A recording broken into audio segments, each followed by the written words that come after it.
एक कपड़ा नहीं है तीन रंग दा चादर है देश ते तन दी जो ना समझे उसको फौजी समझाउंदे भाषा गन दी जेड़ा उंगली चुक विखाएगा यो हाथ अपना कटवाएगा इस देश दी खातिर हर फौजी फिर मरन मिटन तक जाएगा। ये आन तिरंगा है, ये शान तिरंगा है। हर स्वाभिमानी का स्वाभिमान है तिरंगा, हर देशभक्त का अभिमान है तिरंगा, देश की आन बान शान है तिरंगा, हर हिंदुस्तानी की जान है तिरंगा। आज हम दुनिया के सबसे सुंदर और सबसे गौरवशाली तिरंगे पर खास कार्यक्रम आपके लिए लेकर आए हैं। आपको बताएंगे तिरंगे की शुरुआत कैसे हुई, इसका इतिहास क्या रहा, इसके नियम क्या बने और संहिता क्या रही। वर्तमान से लेकर अन्य देशों के ध्वज, साथ ही आजादी के 75वें वर्ष पर अमृत महोत्सव के तहत चलाया जा रहा तिरंगा अभियान, जिसे लेकर देश के अलग अलग राज्यों में पहले ही तिरंगा यात्रा निकालनी शुरू कर दी गई है। नमस्कार, आपके साथ में विजेंद्र सोलंकी और आप देख रहे हैं तिरंगा, हिंदुस्तान की आन बान और शान। एक कपड़ा नहीं है तीन रंग दा चादर है देश ते तन दी जो ना समझे उसको फौजी समझाउंदे भाषा गन दी जेड़ा उंगली चुक विखाएगा यो हाथ अपना कटवाएगा इस देश दी खातिर हर फौजी फिर मरन मिटन तक जाएगा। ये आन तिरंगा है, ये शान तिरंगा है। तिरंगा, ये तिरंगा हमारी शान है, विश्व भर में मां भारती की अमिट पहचान है। ये वो तिरंगा है जिसे हाथ में ले हमारे सेनानी पग पग निरंतर बढ़े। ये वो तिरंगा है जिसे हाथ में ले दुश्मनों से हमारे वीर जवान सीधे लड़े। ये वो तिरंगा जो विश्व के सबसे बड़े जनतंत्र की पहचान है। ये तिरंगा वीरता का गूंजता एक मंत्र है, प्रमाण है। ये तिरंगा वंदना है, मां भारती का मान है। ये तिरंगा विश्व जन को सत्य के संदेश देने की अमिट पहचान है। ये आन तिरंगा है, ये शान तिरंगा है, मेरी जान तिरंगा है, मेरी जान तिरंगा है।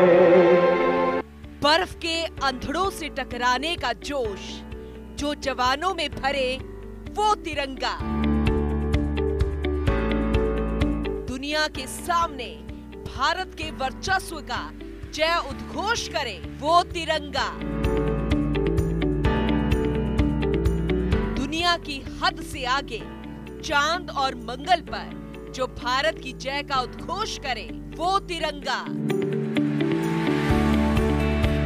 जिसे ऊंची चोटियों पर गाड़कर जिसमें मां भारती का हर सपूत लिपटने का सपना रखे वो तिरंगा, जन गण के मन में जो चेतना का संचार करे वो तिरंगा, देश की स्वतंत्रता, संप्रभुता और स्वाभिमान का जो परचम लहराए वो तिरंगा,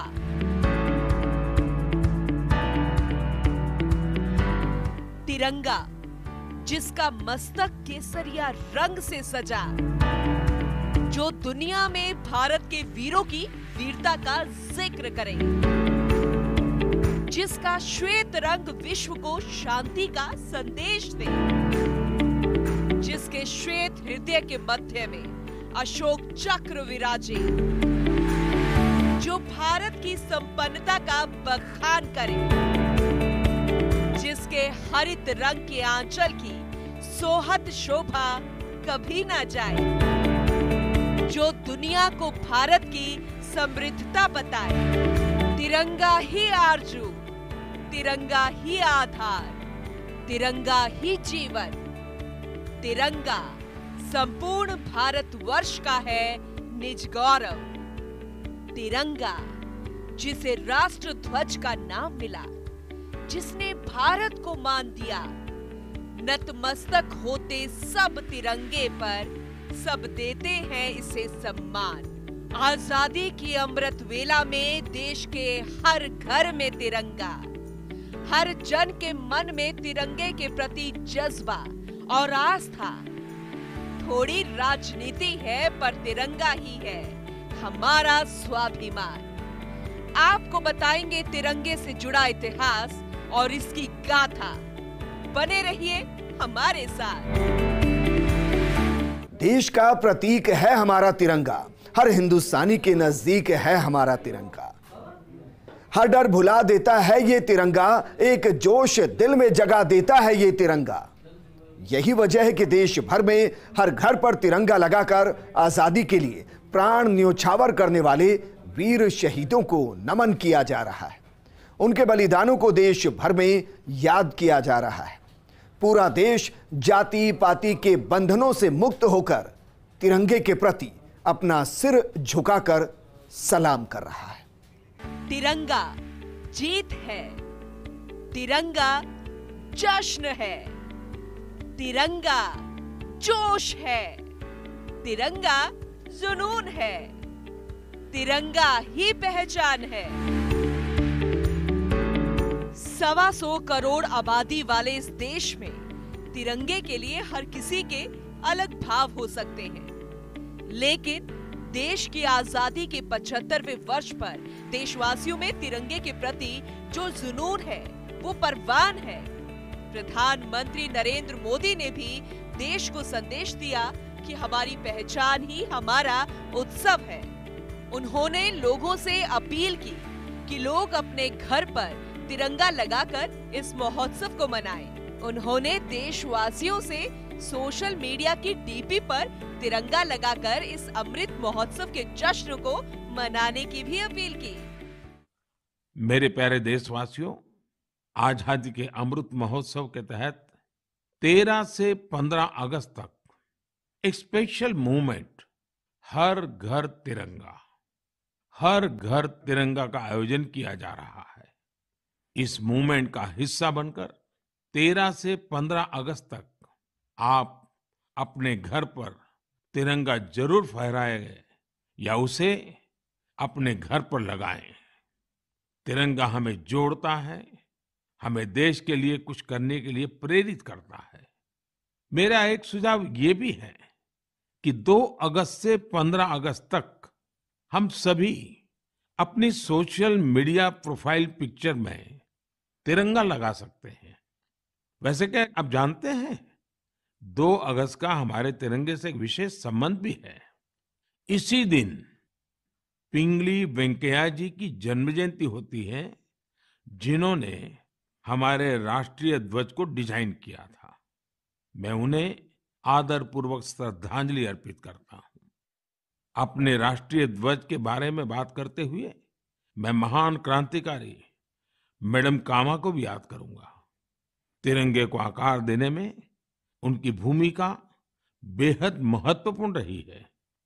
साथियों, आजादी के अमृत महोत्सव में हो रहे इन सारे आयोजनों का सबसे बड़ा संदेश यही है कि हम सभी देशवासी अपने कर्तव्य का पूरी निष्ठा से पालन करें। तभी हम उन अनगिनत स्वतंत्रता सेनानियों का सपना पूरा कर पाएंगे, उनके सपनों का भारत बना पाएंगे। इसलिए हमारे अगले 25 साल का यह अमृतकाल हर देशवासी के लिए कर्तव्य काल की तरह है। देश को आजाद कराने हमारे वीर सेनानी हमें ये जिम्मेदारी देकर गए हैं और हमें इसे पूरी तरह निभाना है। तिरंगा अभियान के जरिए सरकार की योजना है कि हर घर में तिरंगा लहराए। इसके लिए सरकार ने 20 करोड़ घरों का लक्ष्य रखा है। सरकार का प्रयास है कि इसके जरिए 13 से 15 अगस्त तक इस लक्ष्य को पूरा किया जाए। राष्ट्रीय ध्वज, ये हमारा राष्ट्रीय झंडा, ये सिर्फ झंडा नहीं है, यह आज़ादी की लड़ाई का प्रतीक है। लाखों लोगों ने अपना बलिदान दिया देश की आज़ादी पाने के लिए। लाखों लोगों ने आज़ादी की लड़ाई लड़ी और उनकी ही इस लड़ाई के कारण हम आज़ाद भारत में पैदा हुए। प्रधानमंत्री मोदी जी का आह्वान है कि हम इसको एक यादगार वर्ष के रूप में मनाएं। और इसीलिए इस 15 अगस्त को 13 अगस्त से लेकर 15 अगस्त तक हम सब लोगों ने तय किया है कि हर घर तिरंगा, यानी हर घर के ऊपर तिरंगा फहराया जाएगा। प्रधानमंत्री जी के आह्वान पर राष्ट्र का हर नागरिक इस बात का उत्सव मना रहा है कि एक तरफ हिंदुस्तान 75 साल आज़ादी के एक उत्सव के रूप में मना रहा है, दूसरी ओर प्रधानमंत्री जी का आह्वान है कि आगामी 25 साल संकल्पों से भरा हो, कर्तव्य निष्ठा से भरपूर हो और अपेक्षाओं पे हर हिंदुस्तानी के खरा उतरे। ये प्रयास हम सब हिंदुस्तानियों का, भारतीयों का हो। बहुत अच्छा लग रहा है, हम राष्ट्रीयता से ओतप्रोत हैं। हर घर में झंडा तिरंगा लगेगा, कितना सुंदर भारत लगेगा। सबके मन में राष्ट्रीयता का भाव होना चाहिए, हर आदमी को अपनी आज़ादी मनानी चाहिए। हमारा देश आज़ाद है, हम सब बहुत खुशहाल हैं और इसका बहुत अच्छा मैसेज जाने वाला है। ये देश का अमृत महोत्सव है, ये उत्सव का समय है, इसलिए पूरे भारत में हम तिरंगा उत्सव मना रहे हैं। बहुत ही उत्साह का वातावरण है। प्रधानमंत्री जी ने जो कॉल दी है कि हर घर तिरंगा, घर घर तिरंगा, 13 से 15 अगस्त के बीच में हर नागरिक अपने घर पे तिरंगा लहराए। सरकार के अनुसार इस अभियान के लिए 25 करोड़ तिरंगों की आवश्यकता है। फेडरेशन ऑफ ऑल इंडिया के अनुसार अब तक केवल 7 करोड़ तिरंगों की पूर्ति हो पाई है। बाकी ऑर्डर्स को पूरा करने के लिए काम तेजी से जारी है। उत्तर से लेकर दक्षिण तक हर जगह पर तिरंगा बनाने का काम जोरों पर है। जम्मू से लेकर तमिलनाडु तक इस अभियान के लिए स्वयं सहायता समूह भी तिरंगा बनाने में लगे हुए हैं। तिरंगा बनाने के लिए भी जज्बा ऐसा है कि कश्मीर में तो महिलाएं पहाड़ों की दूसरी ओर से तिरंगा बनाने के लिए आ रही हैं। पूरे देश में आजादी का अमृत महोत्सव मनाया जा रहा है और प्रधानमंत्री जी मोदी जी के आह्वान पर घर घर तिरंगा लग रहा है। तो नासिक जिले में लगभग 12 लाख घर है जहाँ पर कलेक्टर साहब द्वारा ध्वजा लगाने का प्लानिंग किया गया है। इसमें लगभग 10 से 11 लाख ध्वजा हमारे द्वारा बनाई जा रही है और वो पूरे नगर पालिका, ग्राम पंचायत, जिला परिषद और अलग अलग सभी स्थानों पर उपलब्ध कराई जा रही है। आज तक लगभग 11 लाख ध्वजा हमारे पास बुकिंग हो चुकी है और कई सारे देश, पूरे शहर के और पूरे जिले के दुकानदार भी हम सब ध्वजा लेकर जा रहे हैं। पर आज पहली बार हमारे कारखाने में ये झंडा बन रहा है। मुझे खुद बहुत अभिमान हो रहा है कि हमारे मशीन में ये झंडा, मतलब भारत का हम काम कर रहे हैं। ये हर घर में लहराएगा, ये हमारे लिए बहुत खुशी की बात है। डिफरेंट प्लेसेस पे लगभग 5-6 जगह पे हमने ये काम स्टार्ट किया हुआ है और हमारी ब्लॉक बुद्धल में, दलहोड़ी में, हमारे कंडी एरिया में, पीड़ी में और उसके बाद हमारा कंथोल वाली साइड और हमारे बुद्धल में ये काम चल रहा है। तो वर्क फुट पे ये काम हो रहा है। हमारी एक जगह पे कम से कम 30-30, 40-40 जो लेडीज़ हैं वो आके बैठी हुई हैं। उन्होंने इवन के जो सीविंग मशीन है वो भी अपने घर से उठा के लाई है। कपड़ा हमने उनको प्रोवाइड किया है, जो बाकी जितना भी मटेरियल है वो अपने साथ खुद अपना लेके आई हैं। यानी कि उनको एक अपने दिल में ही खुशी है कि हमें ये फर्स्ट टाइम ये काम मिला है। तो ये जो है ये हमारे लिए भी खुशकिस्मती की और ये एक प्राउड की बात है कि हमारे मेंबर्स को इस प्रोसेस में इन्वॉल्व किया गया। Myself Kamran Hani, block program manager बुद्धल। जैसे कि आपको पता ही है कि हम 75वीं आज़ादी का जो त्यौहार है वो सेलिब्रेट कर रहे हैं। उसके अंडर हमारे ऑनरेबल प्राइम मिनिस्टर साहब का एक स्लोगन था कि हर घर तिरंगा। तो उससे ये हुआ कि मार्केट में जो है तिरंगे की डिमांड काफ़ी बढ़ चुकी है। उस डिमांड को मीट आउट करने के लिए हमने अपनी एसएचजी मेंबर्स को लगाया हुआ है तिरंगा झंडा जो है वो बनाने के लिए। तो जो हमारी एसएचजी मेंबर्स हैं काफ़ी दूर दराज एरिया, जैसे आप दिखा ही रहे हैं कि पीछे बहुत ऊंची ऊंची पहाड़ियों से पैदल चल के दूर दराज एरिया से सुबह आती हैं और शाम को वापस जाती हैं। इवन कि वो दिन का खाना वगैरह और बच्चे को भी लेके अपने साथ हमारे सेंटर्स पे आती हैं और दिन को काम करती हैं। तो देश भर में तिरंगा रैलियां निकाली जा रही हैं। बच्चे, बूढ़े और नौकरी पेशा लोग इन रैलियों में बढ़ चढ़कर हिस्सा ले रहे हैं।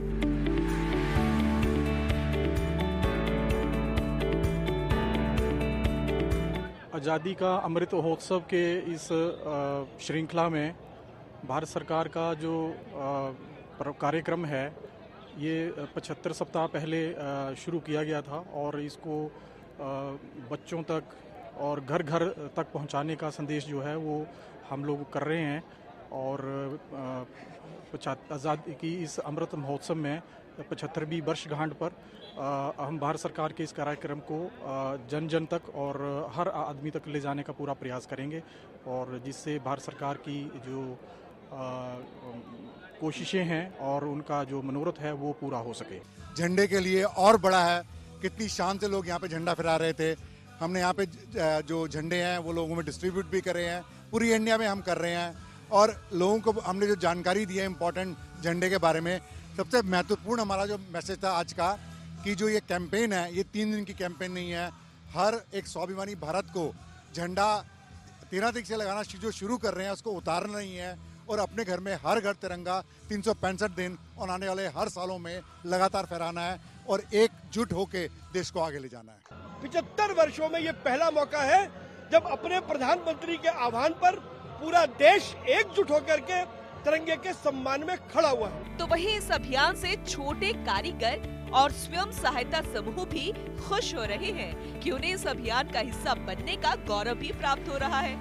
तो इस बात की खुशी भी है कि इससे रोजगार के अवसर भी पैदा हो रहे हैं। देश में ऐसा पहली बार है जब हर घर तिरंगा लहरा रहा है। पूरी दुनिया को भारतीयों का तिरंगे के प्रति अहमियत और जिम्मेदारियों का भी पता चल रहा है। पूरी दुनिया देख रही है कि हम भारतीयों को 3 रंगों में रंगा ये तिरंगा कैसे प्राणों से भी प्यारा है, कैसे ये सारे जग से भी न्यारा है, क्योंकि इसकी अलग ही शान है। ये हमारा तिरंगा वाकई महान है। Bureau report, first India. तिरंगा सिर्फ 3 रंग नहीं है, बल्कि वो ध्वज जिसकी छाया में पूरा हिंदुस्तान है। ये सूरज सा नारंगी है, शांति का सफेद है, ये खुशियों की हरियाली है। प्रोग्राम भी जारी है, एक ब्रेक के बाद जल्द लौट रहे हैं। एक कपड़ा नहीं है 3 रंग दा चादर है देश दे तन दी, जो ना समझे उसको फौजी समझाउंदे भाषा गंदी। जेड़ा उंगली चुक विखाएगा यो हाथ अपना कटवाएगा। इस देश दी खातिर हर फौजी फिर मरन मिटन तक जाएगा। ये आन तिरंगा है, ये शान तिरंगा है। एक कपड़ा नहीं है 3 रंग दा चादर है देश दे तन दी, जो ना समझे उसको फौजी समझाउंदे भाषा गंदी। जेड़ा उंगली चुक विखाएगा यो हाथ अपना कटवाएगा। इस देश दी खातिर हर फौजी फिर मरन मिटन तक जाएगा। ये आन तिरंगा है, ये शान तिरंगा है। ब्रेक के बाद आपका स्वागत है। तिरंगा सूरज सा नारंगी तेज है, इसमें शांति का सफेद संदेश है, इसमें खुशियों की हरियाली है, इसमें ये चक्रवर्ती चक्रधारी है। ये तिरंगा जब ऊंचाई से ऊपर जाता है, जब ये फसलों सा लहराता है, तो हर दिल में एक अलग ही जज्बा नजर आता है। हर भारतीय का जोश शोलों की तरह दहक उठता है और हर किसी को अपनी माटी सा एहसास कराता है। लेकिन इस तिरंगे का इतिहास भी अपना अलग ही महत्व रखता है। हमारे राष्ट्रीय ध्वज के तिरंगा बनने की यात्रा भी काफी लंबी रही है, काफी रोमांचक रही है। चलिए आपको बताते हैं 2 रंगों से तिरंगा बनने की ये यात्रा किस तरीके से प्रारंभ हुई है। हर घर तिरंगा अभियान से पहले केंद्र ने फ्लैग कोड ऑफ इंडिया में संशोधन किया है, जिसके बाद तिरंगे को खुले में दिन के साथ साथ रात में भी यानी किसी भी समय फहराया जा सकता है। इससे पहले सूर्योदय से सूर्यास्त के बीच ऐसा करने की अनुमति थी। वहीं दूसरा अहम संशोधन इससे पहले 30 दिसंबर 2021 को किया गया था, जिसके बाद खादी से बनने वाला तिरंगा अब सूती, ऊनी, पॉलिएस्टर या रेशम का भी हो सकता है। इस संशोधन के बाद पॉलिएस्टर और मशीन से बने झंडे को भी अनुमति दे दी गई। वहीं इससे पहले साल 2002 में भी एक अहम संशोधन हुआ, जब आम नागरिक को राष्ट्रीय ध्वज का अधिकार मिला। भारतीय झंडा संहिता 2002 के तहत इसके आचार 3 भागों में बांटे गए, जिसके पहले भाग में राष्ट्रीय ध्वज का सामान्य विवरण शामिल है। वहीं दूसरे भाग में आम लोगों, शैक्षणिक संस्थाओं और निजी संगठनों के लिए झंडा फहराए जाने से संबंधित दिशा निर्देश दिए गए। संहिता के तीसरे भाग में राज्य और केंद्र सरकार उनके संगठनों के लिए दिशा निर्देश दिए गए हैं। इसके अलावा संहिता में ये भी उल्लेख किया गया है कि तिरंगे का इस्तेमाल व्यावसायिक उद्देश्यों के लिए नहीं किया जा सकता। ध्वज का उपयोग किसी उत्सव के रूप में या किसी भी तरह के सजावट के प्रायोजनों के रूप में नहीं किया जा सकता। यही नहीं, अगर कहीं आधिकारिक प्रदर्शन होना है तो केवल भारतीय मानक ब्यूरो के निर्देशित विनिर्देशों के अनुरूप चिन्ह वाले झंडे का ही इस्तेमाल किया जा सकता है। राष्ट्रीय ध्वज फहराते समय वो सम्मान की स्थिति में होना चाहिए। राष्ट्रीय ध्वज क्षतिग्रस्त नहीं होना चाहिए, न ही वो जरा भी फटा हो। राष्ट्रीय ध्वज पर कुछ भी लिखा या छपा नहीं होना चाहिए। किसी अन्य ध्वज या झंडे के साथ इसे फहराया नहीं जाए। कोई अन्य झंडा राष्ट्रीय ध्वज से ऊपर या बराबर नहीं होना चाहिए।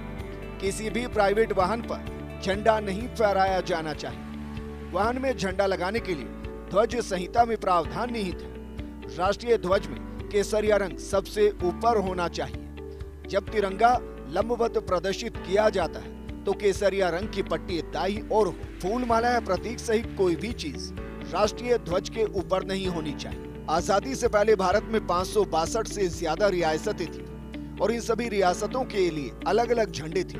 गुलामी के दौर में ब्रिटिश भारत का झंडा यूनियन जैक से प्रभावित था, जिसका भारत की संस्कृति और इतिहास से कोई संबंध नहीं था। ये ध्वज भारत का नहीं बल्कि भारत की गुलामी का प्रतीक था। हालांकि भारत का राष्ट्रीय ध्वज अस्तित्व में कैसे आया, इसकी कहानी भी काफी दिलचस्प है। 20वीं शताब्दी में अंग्रेजों के खिलाफ जैसे जैसे भारत की आजादी का आंदोलन मजबूत हुआ, वैसे वैसे लोगों को एक राष्ट्रीय ध्वज की जरूरत महसूस हुई जो पूरे देश को एकजुट रख सके। साल 1905 में जब अंग्रेजों ने धर्म के आधार पर संयुक्त बंगाल का विभाजन किया, उस समय इसका जबरदस्त विरोध हुआ। क्रांतिकारियों ने तय किया कि वो इस विभाजन के विरोध में एक राष्ट्रीय ध्वज डिजाइन करेंगे और इसे कलकत्ता में फहराया जाएगा। इस रणनीति के तहत साल 1906 में सचिंद्र प्रसाद बोस और सुकुमार मित्र ने एक झंडा डिजाइन किया। कलकत्ता में फहराया गया था पहला झंडा। इस झंडे को जब कलकत्ता के ग्रीन पार्क में फहराया गया था, उस समय अंग्रेज हिंदू और मुसलमानों को अपनी फूट डालो राज करो की नीति के तहत बांटना चाहते थे। इसलिए झंडे को इस तरह डिजाइन किया गया, इससे हिंदू और मुसलमानों को एकजुट किया जा सके और उनके बीच सांप्रदायिक सौहार्द रहे। इस झंडे में हरे रंग पर कमल के फूल अंकित थे, बीच में वंदे मातरम लिखा था और लाल रंग पर चंद्रमा और सूर्य को दिखाया गया था। दूसरा झंडा। इसके बाद साल 1907 में स्वतंत्रता सेनानी भिकाजी कामा ने जर्मनी के बर्लिन में इसी तरह का एक झंडा फहराया था। हालांकि इसमें सबसे ऊपर हरे रंग की जगह केसरिया रंग को जगह दी गई और बीच में वंदे मातरम लिखा गया।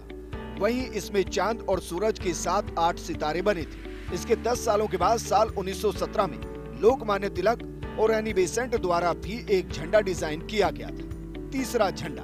भारत में स्वतंत्रता संग्राम में तेजी के साथ ही भारत को अपना नया झंडा भी मिलता रहा। 1917 में डॉक्टर एनी बेसेंट और लोकमान्य तिलक ने एक नया झंडा फहराया। इस झंडे में 5 लाल और 4 हरे रंग की पट्टियां थी। इसके साथ ही इसमें सप्त ऋषि को दर्शाती 7 आधे अर्ध चंद्र और सितारे थे। बाएं साइड कोने में यूनियन जैक भी था इस झंडे के अंदर। चौथा झंडा। हालांकि आज जो तिरंगा भारत की शान है, उसे डिजाइन करने में पिंगली वेंकैया का बहुत बड़ा योगदान है। 2 अगस्त 1876 को आंध्र प्रदेश के कृष्णा जिले में जन्मे पिंगली वेंकैया एक स्वतंत्रता सेनानी थे। पिंगली वेंकैया ने साल 1916 से लेकर साल 1921 तक 30 देशों के राष्ट्रीय ध्वजों पर गहराई से अध्ययन किया और साल 1921 में कांग्रेस सम्मेलन में उन्होंने राष्ट्रीय ध्वज का अपना बनाया डिजाइन पेश किया, जिसमें मुख्य रूप से लाल और हरा रंग था। तब महात्मा गांधी ने उसमें सफेद पट्टी डालने का सुझाव दिया और इसके बाद से सफेद रंग को शामिल किया गया। उस समय महात्मा गांधी ने ही झंडे के बीच में चरखे को शामिल करने की सलाह दी थी, क्योंकि वो चरखे को ब्रिटिश हुकूमत के खिलाफ क्रांति का प्रतीक मानते थे। 5वां झंडा। अगस्त 1931 को कांग्रेस ने अपने वार्षिक सम्मेलन में तिरंगे को राष्ट्रीय ध्वज के रूप में अपनाने का प्रस्ताव पारित किया। हालांकि तब इस ध्वज में लाल रंग को हटाकर केसरिया रंग शामिल किया गया, यानी अब इस ध्वज में केसरिया, सफेद और हरे रंग की पट्टियां थी और बीच में चरखा था। तिरंगा झंडा। 22 जुलाई 1947 को संविधान सभा ने तिरंगे को राष्ट्रीय ध्वज के रूप में स्वीकार किया, लेकिन इस ध्वज में चरखे की जगह अशोक चक्र को शामिल किया गया।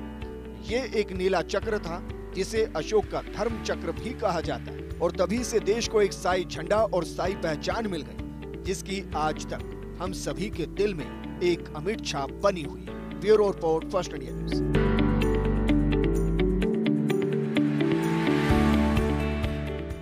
स्पेशल प्रोग्राम में फिलहाल इतना ही। प्रोग्राम का मकसद था कि जिस तिरंगे को देखकर हम सीधा सैल्यूट करते हैं, जय हिंद करते हैं, उसका इतिहास, उसका वर्तमान आपको पता होना चाहिए। नमस्कार। एक कपड़ा नहीं